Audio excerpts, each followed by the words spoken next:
this is Lindsay with the Fiber Seed, and I'm going to give you some tips and tricks for the roll-up cowl. It has 3 versions. The first one is a plain stockinette knit. You just let your yarn do the work for you. You just cast on what you see in the pattern and just let your yarn have fun. 2 and 3 have color stacking, and that's what I'm going to give you the tips on today. Version 2 is just stockinette. So you're going to do a long tail cast on, and as you can see here, it takes a second for it to work out, but then the colors start to stack and zigzag, and that's the look that you're going for. Now that's done on a hand dipped yarn. It's 2 yards, and this is what you want to keep mind of if your hank is 2 yards or if it's shorter or longer. Our pattern's written for 2 yards. Each version is done out of a 2-yard hank. So when you're looking at color stacking, you want to pick a color, and when you start at that color in its purest form, you'll want to come around, and when you get back to that color again, that's 1 color interval. And you're going to need 2 color intervals cast on to make your cowl. Version 3 is done with a long striping yarn. It has 3 colors in the 2-yard form. And in this version, this is version 3, we picked a color to pearl, and that's the POP color. So the POP color here is raspberry, and you can't really see too well, but it's pearled and the rest of it's stockinette, and here are the aquas. It spirals around and then it starts to stack. The long stripe has 3 colors, so when you go to cast on, you'll pick your initial color, and for this hank right here, it's the green. So I'll go at the beginning of the green and start to cast on and come around, and when I get back to that green, that's 1 color interval. I'll place a marker, and then I'll cast on another color interval and then join in the round. Okay, so how you want to start the cast on is to do a long tail cast on. If you do a knitted cast on, you'll use too much of your color interval in the cast on itself, and once you actually get to the knitting part, it won't line up at all because you're now using less yarn per stitch, and it'll start to just kind of pile on top of itself in a variegated fashion. So what you're going to want to do is have 2 color intervals worth of yarn pulled out from the ball before you actually start the cast on. Now here I don't have a full amount of one of the colors, so I'm not going to start counting there. I'm going to start counting with this lighter blue, and so I'll do the 2 intervals. So there's 1 and 2. And when I put my slip knot in, you want to make sure the slip knot's stitch itself is completely the pure color and there's no bleed coming into it, or it will kind of throw off your stitching. So you'll do your long tail cast on, and just do it loosely if you're worried about a tight cast on. And as you see me casting on here, the stitch is being made from the yarn coming from the ball. So don't worry about the fact that you think you're going to run out of yarn from the tail, and you're going to continue to do so until you get back to the first color that you have cast on. So for me, it'd be the light blue. So you've cast on your 2 intervals of color, and when you go to join in the round, I've picked my pop color to be the red, so when I first come to it, I'm going to purl it. And this is how you're going to do the pop color.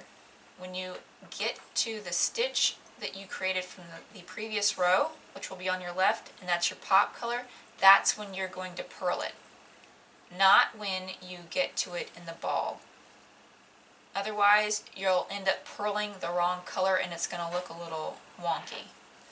So I'm going to show you a close-up of the bleed section that you'll get to, and this is where you need to make your own determination as to whether or not you want to purl that bleed color or leave it so that it is a stockinette stitch and leaves for more of a dramatic line with your pop color. So I've come to the end of my red color, and as you can see, I'm running out of red in my working yarn and I'm going to be turning to blue. But as how the pop-up color works, I'm purling the stitches down here and not concerned about the color that's going on up here. So I'm going to purl these last 2 stitches of red, and then you'll see that it moves into the blue mixing with the red. I'm choosing not to purl this, I'm going to just knit it, so that when I come to it on my piece, it'll be more of a dramatic look with my purling section here.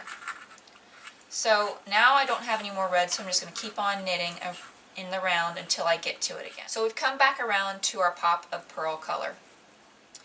And as you can see, the working yarn is starting to turn red before we get back to the red, but remember, you're doing the purling on the stitches that you've previously worked, not the yarn that you are coming up on in the working ball. So I'm going to knit as I get up to the pop of pearl color and move my marker. And this is a bleed here. I've chosen not to purl the bleed color, I've chosen to knit it. So I will knit that, and then I'm back to the pearl color again, and here I'm purling. So you'll continue to purl around your piece here until you get to the next color. So as you can see, I'm starting to run out of red in my working yarn, but that's okay because, again, you're not concerned about the color that's coming off of the ball of yarn, you're concerned about what you're coming up on in your stitches here. So see, it started to turn blue here. Now this is going to turn into movement later when I'm knitting further along in my piece, and that's where the fun starts happening. So I will continue to keep purling until I get to my bleed color, which is here, and I'm not going to purl it, I'm going to knit it.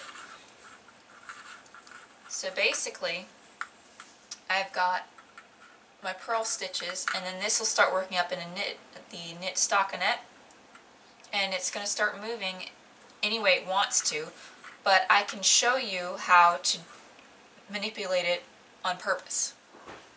So now that you've knitted a couple of rounds, I'm going to show you how to intentionally manipulate the movement of your pop of pearl color.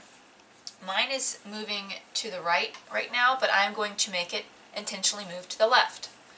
So you're going to come up on your pop of pearl color, and when you get into that bleed section, what you'll want to do is knit 2 together and then continue with your purling on your POP stitch color. Okay, I've purled to the end of my pop of pearl pure color. I've come to my bleed stitch. Now because I knitted 2 together at the beginning, I need to make 1 stitch here on the end of my pop of pearl color to make up for that stitch I took away. So I will make one by going in from the front to the back and then knitting through the back loop of the stitch. And that creates a stitch to make up for the stitch that you lost, and will move your work in the next coming rounds to the left. Inversely, if you wanted to move your piece to the right, when you get up to the pop of pearl color bleed section, you're going to want to make one, and when you get to the end of the pop of pearl color in the bleed section, you'll want to knit 2 together. Hopefully these tips and tricks help you with your piece. I have one more bit to talk to you about if you're using a short striping yarn of ours. Now that we've finished talking about version 3 with the 2-yarder, we're going to talk about your 1.5 yarder. This is our short striping yarn, and it's considerably shorter than our 2-yarder. It's 1.5 yards. So when you think about that, you're going to have to put on an extra color interval to accommodate for the stitching on your piece so that you're not using a cowl that is really up close to your neck. So if you look at this though, it's not, there's a break of color here. So when you look at your skein, you're going to want to pick this position where you want to start your color interval and keep track of that. So I'm going to go with the short light peach color, and I'll come around and that'll be 1 color interval. And so you're going to want to have 3 of these to do your one cowl. So if you made it this far, thanks for watching. Hopefully these tips and tricks helped you navigate our free pattern that is Make Your Own Roll-Up Cowl. If you have any questions or comments, you can list them below. And we'd love to see your photos, so if you want to send us a finished product picture, send it to yarn@thefiberseed.com. Happy knitting!